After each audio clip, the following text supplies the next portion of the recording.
तो हेलो बच्चों, welcome my YouTube channel ज्ञान एंड मस्ती। और आज का जो हमारा टॉपिक है वो है अबिंदुकता, दृष्टि दोष का चौथा प्रकार। इसके पहले आप तीनों प्रकार पढ़ चुके हैं, निकट दृष्टि दोष, दूर और जरा दृष्टि दोष। चौथा है अबिंदुकता, जो कि किसी किसी बुक में नहीं भी दिया है।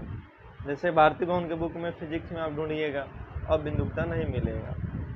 और बाकी जो अलग अलग प्रकाशन के हैं उसमें आपको अबिंदुकता बताया है कि अबिंदुकता क्या है, लेकिन बहुत ही शॉर्ट फॉर्म में। जिस प्रकार से आप अन्य दोष पढ़े हैं उतना डीपली और उतना विस्तार से नहीं बताया गया। लेकिन आज के लेक्चर में हम लोग अबिंदुकता अच्छे से समझेंगे कि अबिंदुकता क्या है, इसका उपचार क्या है और ये होता क्यों है हमारे आंखों में। तो सबसे पहले हम जानने की बात ये करते हैं कि अबिंदुकता किसे कहते हैं। अबिंदुकता, देखिए, अबिंदुकता का मतलब होता है कि ये दोष बहुत ही रेयर केस में किसी व्यक्ति को होता है, लेकिन अगर हो जाए तो उसका मानसिक संतुलन भी बिगाड़ सकता है। ये बहुत ही खतरनाक दोष है, क्योंकि इस दोष से ग्रसित व्यक्ति जो होते हैं वो केवल उदग्र या क्षैतिज वस्तुओं को ही देख पाते हैं। जैसे आप वस्तु जो देखते हैं वो या तो उदग्र होगा या क्षैतिज होगा, या तो ऐसे वस्तु होगा और नहीं तो ऐसे होगा, लंबवत, है कि नहीं। तो ये दोनों में से किसी एक वस्तुओं को ही देख पाता है, या तो उदग्र को देखेगा या तो क्षैतिज को देखेगा, ठीक है ना। अब ये होता क्यों है, देखिए यहाँ पे समझते हैं हम लोग इसका कारण। जैसे मान के चलिए इधर हम अपना एक नेत्र बनाते हैं, नॉर्मल आई, यहाँ पे एक नेत्र बनाते हैं,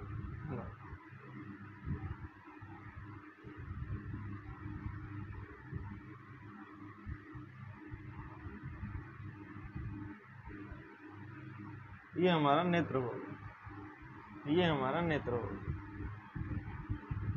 ये नेत्र हुआ हमारा। आपको पता है कि नेत्र का जो सबसे ऊपरी हिस्सा होता है उसी को कहते हैं हम लोग क्या, कार्निया। कार्निया।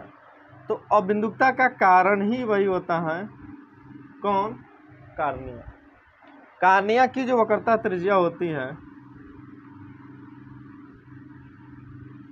वक्रता त्रिज्या में कमी के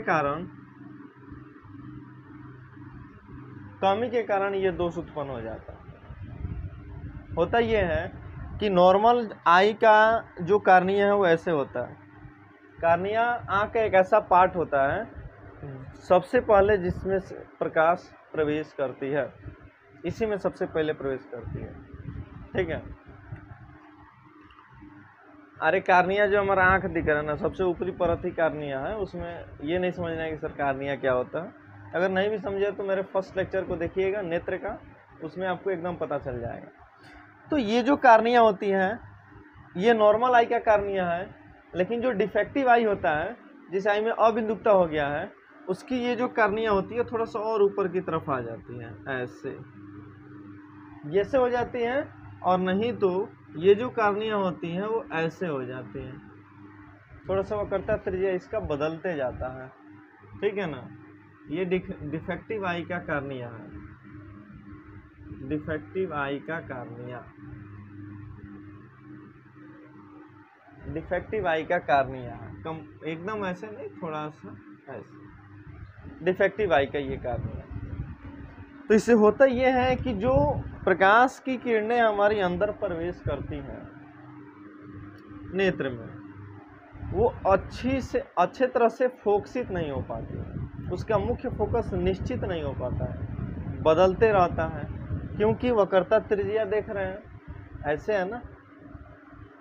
कार्निया का स्वरूप देखिए, सॉरी वक्रता त्रिज्या नहीं है, कार्निया का स्वरूप है। स्वरूप जब बदल रहा है तो इसकी वक्रता त्रिज्या भी बदलती है, और बदलने के कारण ये होता है कि जो प्रकाश की किरणें अंदर प्रवेश करती हैं और इसको जो एक बिंदु पे फोकस होना होता है वो एक निश्चित बिंदु पे फोकस नहीं हो पाता है। जैसे मान के चलिए कि प्रकाश की किरण ऐसे प्रवेश की, और इसको मान लीजिए यहाँ पे फोकस हो गया, फिर एक और प्रकाश की किरण प्रवेश किया ऐसे, और ये इधर ही फोकस हो गया। मतलब इसका फोकस जो होता है वो बदलते रहता है, कभी फोकस आगे, कभी फोकस रेटिना पे, कभी एकदम नेत्र के एकदम आगे फोकस हो जाता है। इस प्रकार से इसका मुख्य फोकस बदलते रहता है। फोकस क्यों बदलते रहता है? क्योंकि इसकी जो कार्निया का स्वरूप है, स्वरूप के कारण कार्निया की त्रिज्या बदलती है, तो मुख्य फोकस भी बदल जाता है। अब मुख्य फोकस बदलने के कारण वस्तु एक जगह फोकसित नहीं हो पाती है और वस्तु का प्रतिबिंब हमारे रेटिना पर नहीं बन पाता है। तो ये रीजन है इसका प्रतिबिंब रेटिना पे नहीं बनने का, वस्तु पे नहीं दिखने का, ठीक है ना, क्योंकि वक्रता त्रिज्या में कमी हो जाता है। अब सवाल यह है कि इसका निवारण क्या है, इसका क्या उपाय है कि इस दोष को हम क्या कर सकते हैं, दूर कर सकते हैं, ठीक है ना। एक दूसरे पहलू पे अगर हम बात करें तो यहाँ पे आँख से जो वस्तु दिखता है हमारे, वो थोड़ा ब्लर दिखने लगता है। जैसे मान के चलिए कि आपके आंखों में पता नहीं चला कि कौन सा दोष है और आप दिखाने के लिए गए, तो डॉक्टर चेकअप किया तो आपके दूर की वस्तुएं भी आपको आंखें से दिख रही हैं, नज़दीक की वस्तुएं भी आपकी आंखों से दिख रही है ना, लेकिन क्लियर नहीं देख पा रही हैं।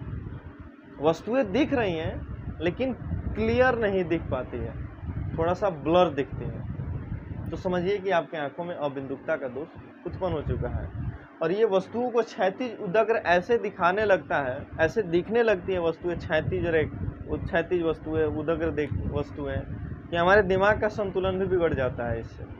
इसलिए ये बहुत ही खतरनाक बीमारी है और इसको दूर करने के लिए इसका उपचार जो है, निवारण या इसका जो उपचार है, उसमें हम लोग सिलेंडर के आकार के लेंस का यूज करते हैं, जिसको हम लोग बेलनाकार लेंस कहते हैं।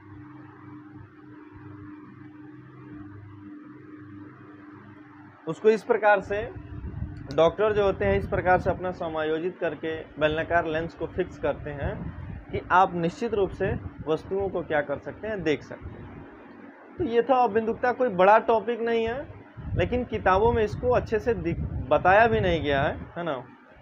वैसे डॉक्टर तो नहीं है कि उपचार करके आपको दिखाएं कि इसका निवारण क्या है, बस बता दिए कि इसका निवारण जो है बेलनाकार लेंस का यूज करके इसका निवारण हम लोग करते हैं।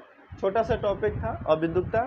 इसके बाद से जो हमारा जो भी लेक्चर होगा इस चैप्टर का, 2 चैप्टर का, ये बहुत ही इम्पोर्टेंट लेक्चर होंगे, क्योंकि इसके बाद हम लोग प्रिज्म से प्रकाश का अपवर्तन, वर्ण विक्षेपण, बहुत सारे टॉपिक को क्लियर करेंगे।